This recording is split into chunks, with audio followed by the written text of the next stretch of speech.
Merci Céline. Madame Sabouret. Je vous remercie. Lors de la présentation en commission, Madame Papin, vous aviez abordé ces sujets, j'avais posé des questions et j'avoue que je ne vous avais pas senti très à l'aise sur les réponses que vous m'avez apportées. Elles portaient sur un point majeur qui était l'intérêt réel de ce partenariat. Aujourd'hui, vous nous demandez de voter une subvention de 30 000 euros. 30 000 euros pour créer ce que je qualifierais d'une énième structure, alors que d'autres existent et qu'il y a déjà beaucoup de choses qui sont faites, fort heureusement d'ailleurs, mais qui sont faites, il faut le reconnaître, en matière de biodiversité dans notre ville et sur notre territoire. Alors, quand on étudie de plus près le contenu de la libération, ce qui saute aux yeux, c'est en fait que ces objectifs sont tous aussi flous les uns que les autres. Il n'y a rien de concret, rien de précis. Si je prends un exemple, je n'en prendrai qu'un, ils sont à peu près tous de la même veine, mais c'est à titre d'exemple.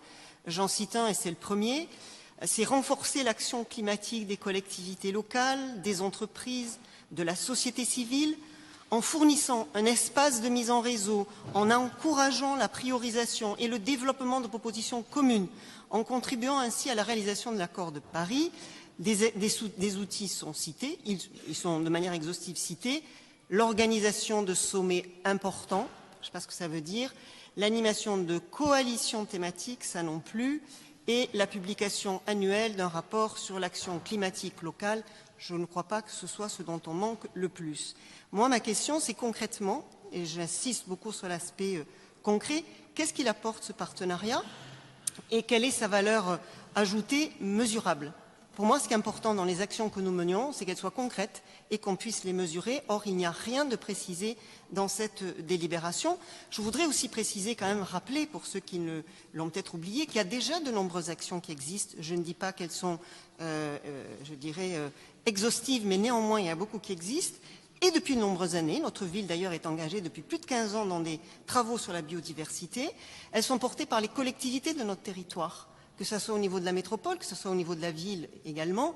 Si je cite des exemples, dans la ville, nous cofinançons, puisque nous sommes tous bordelais, le Tour de France de la biodiversité. Au niveau de la métropole, au Conseil du mois de septembre, nous avons voté le plan climat-air-énergie dans lequel il y a des actions sur la biodiversité, mais également des partenariats avec le port autonome de Bordeaux sur ce sujet-là, ou encore les travaux avec la Caisse des dépôts et des consignations, la CDC, biodiversité, pour ne citer que quelques exemples et qui montrent combien beaucoup de choses sont déjà faites. Ce qui veut dire aussi que derrière ça, ce sont plusieurs millions d'euros de finances publiques qui sont engagées par la municipalité, par la métropole, mais également se rajoutent à ça les financements qui sont accordés par la région et le département notamment. Donc aujourd'hui, on en a déjà reparlé, je ne vais pas revenir, mais c'est un sujet, vous le savez, alors que vous avez du mal à équilibrer le budget. On peut se demander si cette subvention va se faire au détriment des acteurs locaux de proximité qui sont aussi en difficulté financière et qui en auraient eux aussi bien besoin.